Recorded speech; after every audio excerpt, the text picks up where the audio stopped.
Buen día, amigos. Bienvenidos a un episodio más del Hubiera Sí Existe. Les saluda Roberto Bonilla, copiloto organizacional e innovador inusual dentro de Novarum México.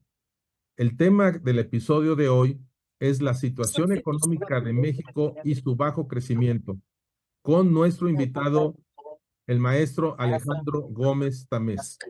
Les voy a leer la semblanza de nuestro invitado, el maestro Alejandro Gómez Tamés. Es un economista especializado en desarrollo económico y finanzas. Tiene una licenciatura en economía por el Tecnológico de Monterrey y una maestría en desarrollo económico por la Universidad de Wisconsin en Madison. Es director general de Concamín y también de su empresa de consultoría GAE AP, una empresa enfocada de análisis económico y financiero. Además, es analista, columnista, conferencista y colaborador en medios y plataformas como Economex Podcast y con una destacadísima trayectoria en el análisis de la economía mexicana. Ha sido invitado a dar conferencias tanto dentro como fuera de México sobre tendencias macroeconómicas y escenarios económicos futuros. Es un placer, Alejandro, tenerte aquí. Te doy la más cordial bienvenida. ¿Cómo has estado, Alejandro? Qué gusto verte por aquí. Gusto, gusto estar con ustedes. Un placer saludarte. Como siempre, pues nos conocemos desde hace muchos años y como lo dices en tu introducción, eres un copiloto organizacional. Nos has ayudado mucho en las diferentes partes donde he estado, ahí concretamente en la Cámara de Calzado y pues la verdad siempre un gusto platicar contigo e intercambiar puntos de vista. Sí, pues mira, como te platicaba y escogimos un tema, tú lo propusiste, me pareció excelente, muy oportuno para el momento que vivimos, sobre la situación económica de México en el momento actual, en este 2024, en el umbral de la transición en la presidencia, pero con una acentuación muy particular sobre el bajo crecimiento económico que ha tenido nuestro país. ¿Qué te gusta? Los últimos 3 o 4 sexenios, más o menos. Sí, Y bueno, la tasa de crecimiento de nuestro país, pues ha venido a menos. De hecho, por ejemplo, si agarramos todos los trimestres del sexenio de Cedillo, crecimos a un promedio del 3,6%. Luego con Fox crecimos a un 1,8% en promedio. ¿Mm? Con Calderón 1,5%. Con Peña Nieto básicamente un 2%, y con López Obrador pues ha sido la tasa más baja desde Miguel de la Madrid. Con López Obrador habríamos crecido 1,1% en promedio. Sí, Entonces cada vez estamos peor y también pues cada vez más endeudados. sí, desafortunadamente. Y bueno, la idea, como te comentaba, es que nos vayamos al pasado. Elige tú el periodo de años hacia atrás, 10 años, 15 años, 20 años, 30 años, los que gustes, para explorar qué hubiéramos hecho en ese pasado para que hoy tuviéramos una realidad diferente en México, un país más pujante, con mayor crecimiento, con menor pobreza, menor desigualdad, en fin, todas las variables económicas y socioeconómicas que se impactan directa e indirectamente a través de un crecimiento como es el indicador del PIB o del Producto Interno Bruto. ¿Cuántos años te gustaría que nos fuéramos para atrás para explorar el hubiera? Pues yo creo que sería correcto regresarnos al sexenio de Salinas de Gortari. Ok, ok. Y bueno, escojo ese periodo porque pues con Salinas de Gortari fue que empezamos a transformar la economía a algo que yo diría pues mal llamado modelo neoliberal, pero básicamente pasamos de una economía con una alta presencia por parte del Estado a una economía donde la iniciativa privada tenía pues un papel más importante. Hay que recordar que antes teníamos en el sexenio, por ejemplo, de Miguel de la Madrid, más de 1,200 empresas paraestatales, el gobierno estaba en todos lados, Qué no barbaridad. había, no había libre comercio, Ujú. el tipo de cambio era un tipo de cambio controlado, y pues fue con Salinas que esto empezó a cambiar. Se vendieron muchas empresas, firmamos el Tratado de Libre Comercio, que de hecho entró en vigor en su último año de Salinas, y México pues empezó a cambiar. El gran problema es la corrupción y la desigualdad. Entonces, creo que el hubiera sí existe, como dices, si en el sexenio de Cedillo, una vez que empezó este nuevo paradigma de crecimiento mexicano, hubiéramos puesto más atención en la desigualdad y el combate a la pobreza y desde luego, pues combatir verdaderamente la corrupción.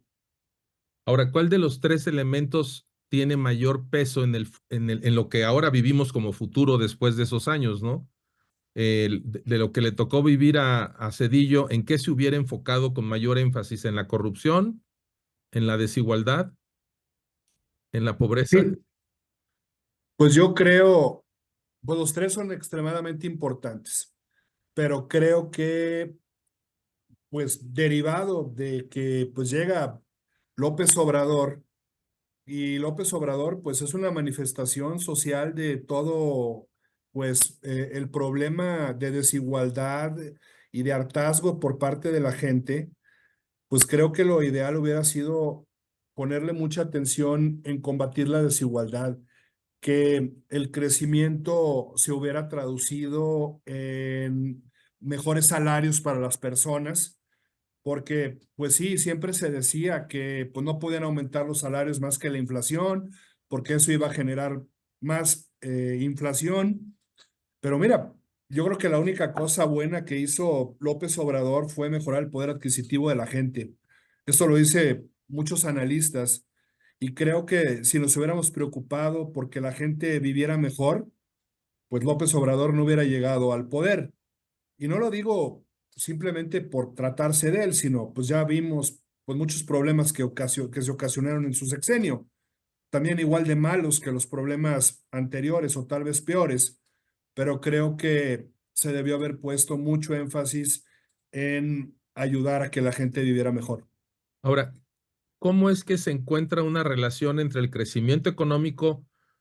Yo sé que es muy cuestionado el Producto Interno Bruto, incluso se habla de países como Bután, que es un país muy pequeñito, que tiene otros indicadores de crecimiento, ¿verdad? Relacionados con la felicidad y otros aspectos. Pero al final de cuentas, aun cuando incluso este gobierno que termina de López Obrador al inicio propuso que no se midiera el Producto Interno Bruto, sino que se midiera un indicador de bienestar o de felicidad, terminó utilizando el mismo indicador. Sí, ¿Cómo es que el crecer ese indicador puede incidir en estos aspectos, principalmente de desigualdad, de pobreza? Porque en el tema de la corrupción, pues eso independientemente de cuánto crezcas, es un problema como que se cuece aparte, ¿no? sí, claro. Mira, yo creo que pues, la economía cuando crecía, pues se daba con pues un enriquecimiento de muchos de los empresarios. Y no quiero sonar socialista ni mucho menos porque no me considero socialista en lo más mínimo, pero sí se daba una situación en la cual pues el patrón tenía pues la parte más grande de la tajada de los ingresos de la empresa. Y creo que pues sí se abusó pagándole a los trabajadores pues lo mínimo indispensable. En muchas ocasiones pues no se les pagaba bien y pues si bien hay industrias en las cuales pues sobre todo aquellas que tienen pues más un enfoque a la exportación, pues hubo otras tantas industrias que se quedaron rezagadas y que pues los empresarios no se preocuparon por la gente.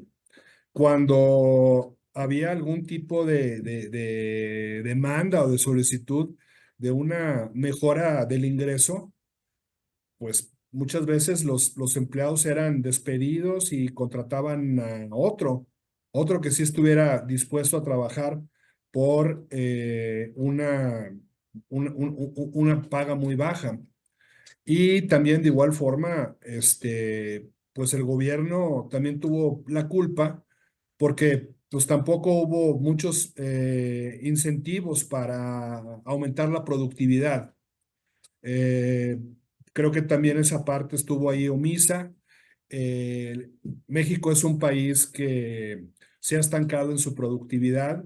De hecho, en la última década, la productividad laboral promedio ha disminuido y pues la productividad es muy importante para que puedan también aumentar los niveles de ingresos de las personas y para que podamos tener pues una mayor competitividad con respecto a otros países. Pero el gobierno no hizo una política industrial.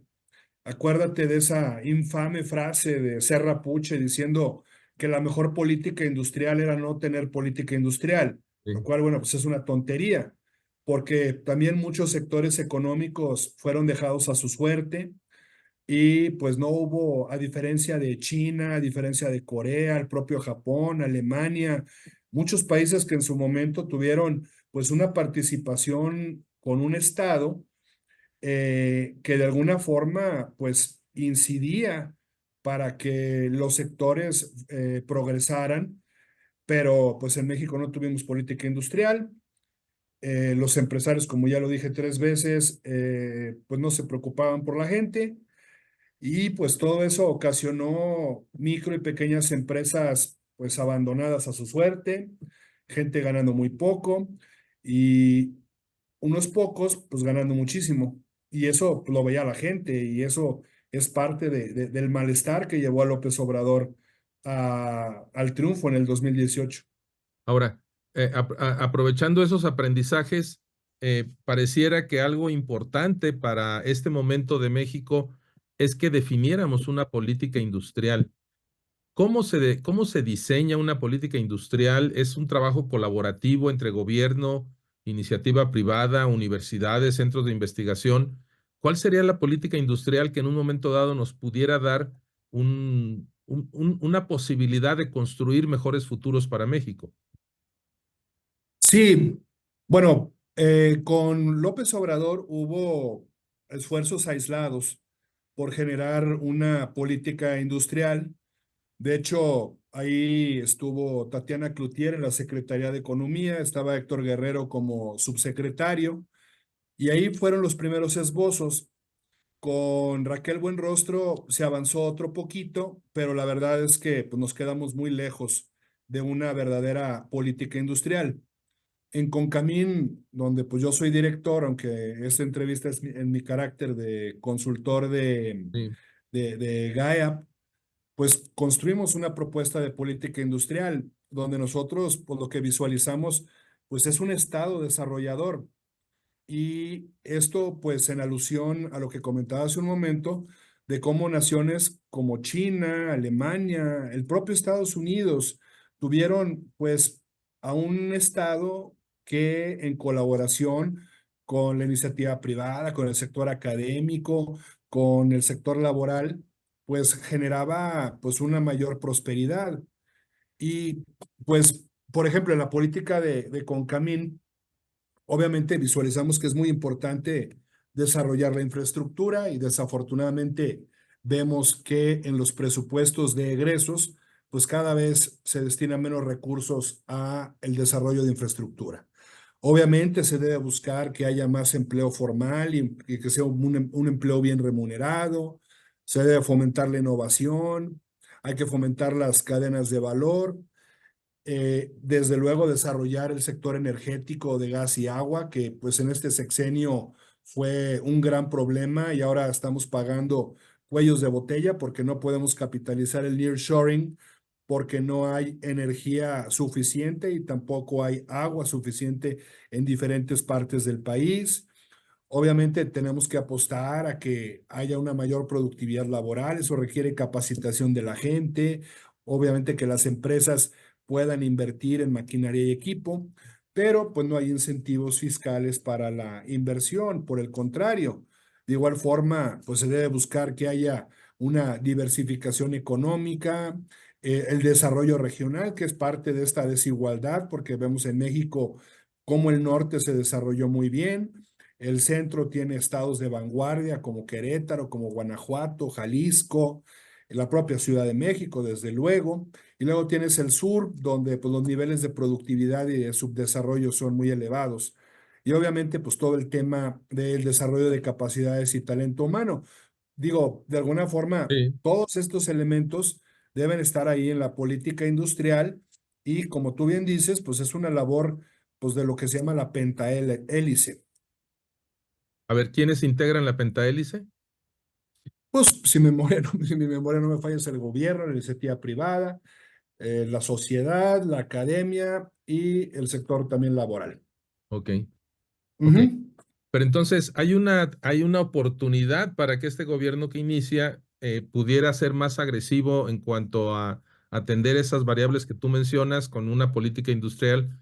Me gusta mucho el concepto de regionalizar el país, que no es balcanizarlo, ¿verdad?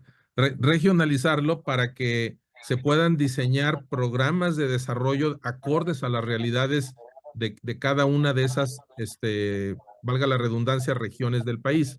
Pero por otra parte, todo parece indicar que los empresarios también tienen tarea pendiente por hacer en cuanto a mejorar las condiciones laborales de sus trabajadores.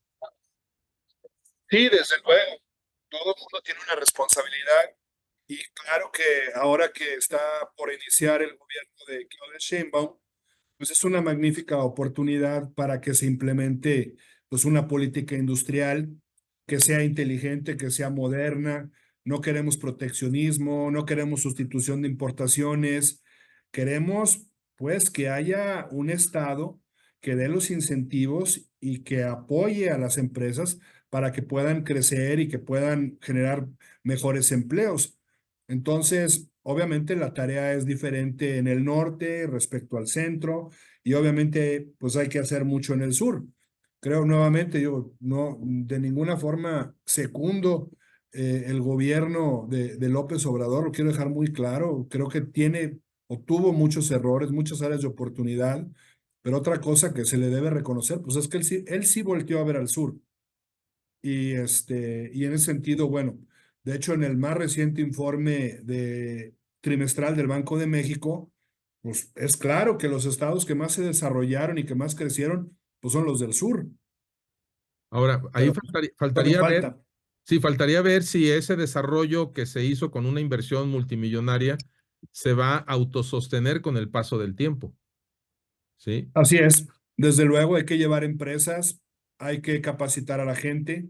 Yo conozco muchas empresas que han querido instalarse en el sur, pero no han podido porque no encuentran la infraestructura. Eso es muy importante, falta mucha infraestructura. Y en segundo lugar, pues el tema de la gente. Creo que el proyecto del corredor interoceánico es algo que debe llevarse a cabo y concluirse debidamente. Creo que eso va a ayudar muchísimo a la región. Pero bueno, el asunto es, como bien dices, pues empezar, tener esta política industrial. Y si recuerdas, pues el primer punto que mencioné de los elementos, pues es el desarrollo de infraestructura. Deberíamos, por parte del sector público, estar destinando al menos el 5% del PIB en el presupuesto de egresos para la infraestructura y pues, estamos apenas designando o asignando, mejor dicho, el 3%. Entonces, hay que meterle mucho ahí, pero el problema es Tres por que ciento con todo y Tren Maya y Dos Bocas. sí, así es, 3% con todo y eso. Entonces, pues hace falta mucho y el problema es que como tenemos un enorme déficit fiscal, pues no hay recursos y pues erogaciones de más o menos 1.2 billones de pesos al año en pago de intereses de la deuda, pues eso pues es una cantidad casi similar a lo que se destina a la infraestructura. Entonces, pues está muy, muy acotado el presupuesto. Deberíamos tener una reforma fiscal que pues se traduzca en aumentar el número de contribuyentes, no cobrarle más a los que siempre pagamos y obviamente pues el recurso que se obtenga no debe ser para darlo en dádivas y en ayudas sociales. Deberíamos tener una mayor recaudación que se traduzca en más infraestructura para la competitividad del país. Fíjate, Alejandro, leí una noticia en estos días de que hubo una subinversión o algo así, se manejaba en carreteras. O sea, se hablaba de un 60% que no se hicieron mejoras, no se ampliaron rutas carreteras, y pues eso es vital. Y ahora se planea construir no sé cuántos kilómetros de vía de ferrocarril, ¿verdad? Pero las carreteras, que es lo que realmente está moviendo el transporte de carga, ¿verdad? En México, lo estamos dejando con un rezago muy importante. Sí, es correcto, porque de por sí era bajo el presupuesto y luego hubo un subejercicio, lo cual pues es peor. Pero también estos subejercicios obedecen a que la Secretaría de Hacienda, pues una cosa es lo que pone en el presupuesto y otra cosa es que no se lo suelta a las otras secretarías. Pero es parte, pues, de este problema de, pues, estarle regalando el dinero a la gente, que por un lado, bueno, sí hay gente que lo merece y lo necesita y está muy bien, Ujú, pero el asunto es que eso nos está costando demasiado a todos. Es mucho dinero y pues son demasiadas las necesidades. Yo soy de la idea de que sí, pues se le debe apoyar a la gente, pero también sería mucho más efectivo pues tener una política que se traduzca en más y mejores empleos bien remunerados, y esa pues sería pues la manera idónea para que la gente pues salga de la pobreza. Y digo, los adultos mayores, pues esos hay que seguirlos apoyando y está muy bien que se les dé su dinerito. Creo que eso está muy bien, pero pues hay otra gente que podría estar trabajando. No les voy a decir como les dijo Vicente Fox porque es una grosería, pero pues sí. esa gente debería estar trabajando siempre y cuando, bueno, pues los empleos estén ahí, que sean formales, bien remunerados. Fíjate, trayendo aprendizajes del pasado, hay tres temas que me gustaría que pudieras elaborar un poco más en cosas que podemos hacer hoy. Uno es, o sea, definitivamente el tema de la corrupción, porque sexenio tras sexenio no es el primer presidente que dice que va a erradicar la corrupción y pareciera que terminan con una situación irregular mucho más grande que el presidente anterior. Uno es la corrupción. Mencionaste la educación en el sentido de la capacitación de los trabajadores, o sea, de cómo las empresas tienen que reconocer el hacer esas inversiones propiamente dichas, pero también viene un tema de un lastre educacional en el sector público, ¿verdad? De educación básica, media superior, superior, que a lo mejor tampoco estamos formando las competencias que requiere el mundo de hoy.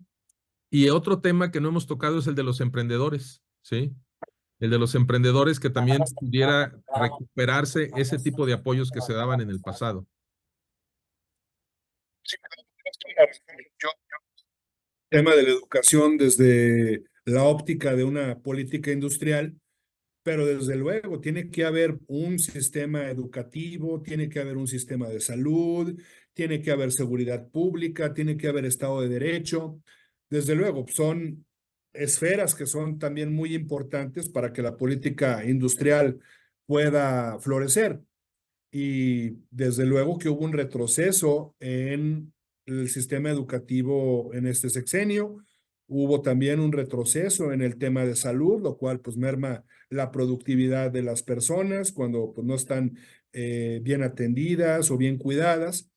Entonces, pues sí, son temas que están ahí y que desde luego pues se deben pues atender.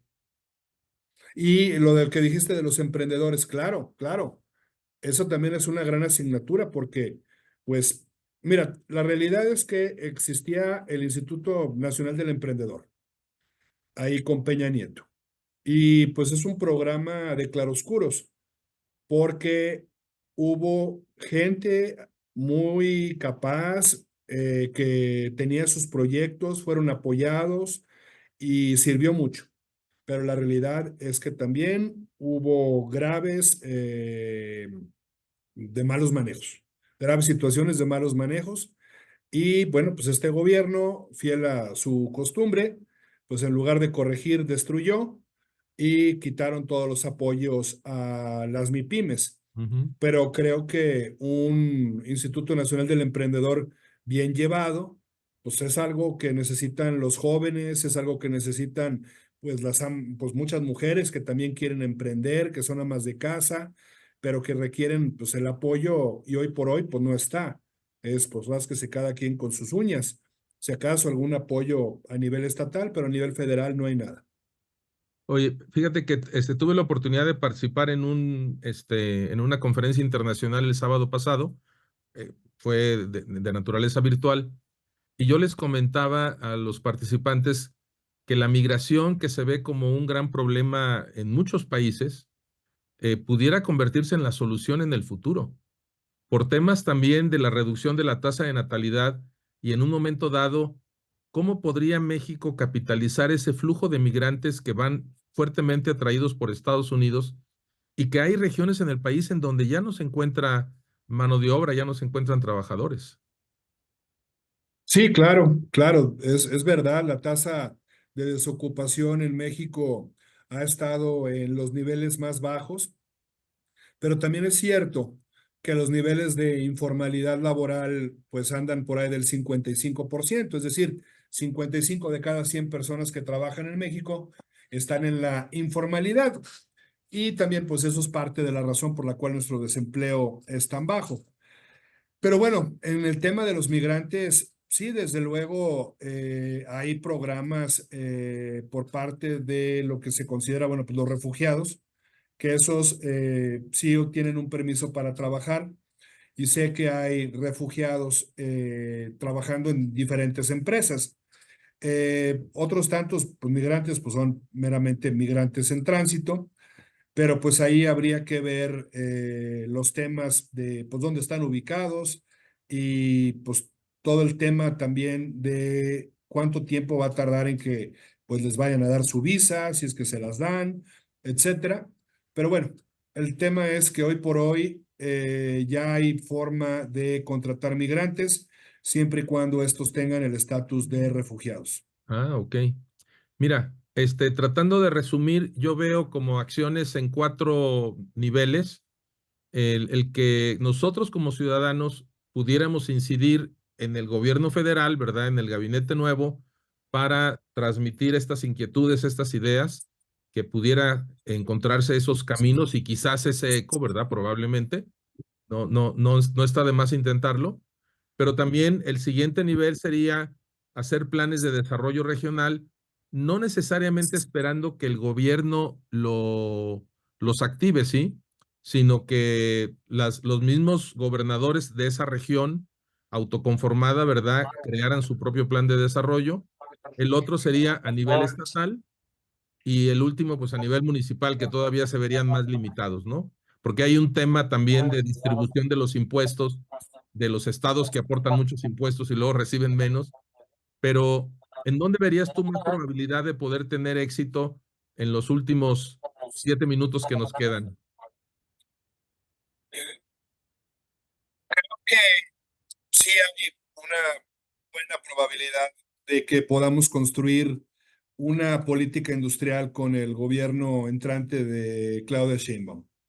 Se han tenido reuniones y me parece que si logramos que se tomen en cuenta, digamos, la cuarta parte, la mitad de las propuestas por parte del sector industrial, pues eso va a ayudar mucho a la creación de empleos, a capitalizar el nearshoring, a que la gente gane más, etcétera. Y desde luego a todo este tema, pues hay que montar a los gobernadores. Sí, Los gobernadores, pues la realidad es que pues también viven de los recursos que les aporta la federación. Tenemos ahí un pacto fiscal donde, pues sí, estados como Nuevo León, pues aportan más de lo que les dan en participaciones, coexistiendo con estados como Chiapas, donde pues reciben mucho más de lo que ellos aportan en la recaudación. Pero al final de cuentas, debido al pacto fiscal federal, los gobernadores realmente no tienen mayores recursos. Creo que en promedio los recursos propios de los gobiernos estatales rondan aproximadamente el 10% de todo su presupuesto. Entonces, imagínate, el 90% lo obtienen de la federación. Entonces, pues hay que sumarlos para que en la medida de lo posible, pues estén los proyectos regionales, sobre todo en el sureste, para pues desarrollar la infraestructura y que llegue más inversión. Y desde luego con los proyectos de educación básica, la educación en el lugar de trabajo, la educación dual, etcétera. Y bueno, pues los municipios, como tú bien dijiste, pues en menor medida son los que tienen todas las broncas y los que tienen menos recursos, pero también obviamente pues tienen que facilitar a lo mejor la parte de la tramitología, la parte de pues tener la infraestructura ya local en buen estado, etcétera. Pero es un tema donde todos los niveles de gobierno deben participar, obviamente el empresariado pagando bien, teniendo buenas prácticas, invirtiendo en el negocio y dejando atrás estos dichos que son tan comunes como empresa pobre con empresario rico. Ujú. Desde luego la academia también tiene mucho que aportar. En el sentido pues de tener pues toda esta parte de la capacitación y obviamente los planes de estudio para la educación media superior, la educación técnica, que es muy importante ahora en día, y pues desde luego la sociedad y pues la parte también laboral, los sindicatos, etcétera, ¿no? Pero pues es una labor de todos.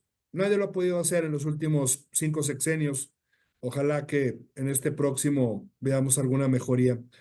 Pero el punto fundamental creo que es haber dejado de lado esa tonta teoría de que la mejor política industrial era no tener política industrial. Sí, fíjate que para terminar, me viene a la mente un concepto que se conoce como Superordinate Goal o una meta de orden superior, que es aquella que todos queremos lograr, pero que nadie la puede lograr por sí solo. Entonces, como que tiene mucho que ver con esa unión hacia una visión de país diferente y que lejos de polarizarnos, y lejos de las diferencias en un momento dado de puntos de vista políticos, el partido que esté en este momento dado como responsable del rumbo del país, haga esa gran suma, como tú dices, con que nos escuchen un 25, un 50% de las propuestas que se amalgamen con las que ellos tienen y que empecemos a unir al país, pudiéramos hacer la diferencia hacia el futuro.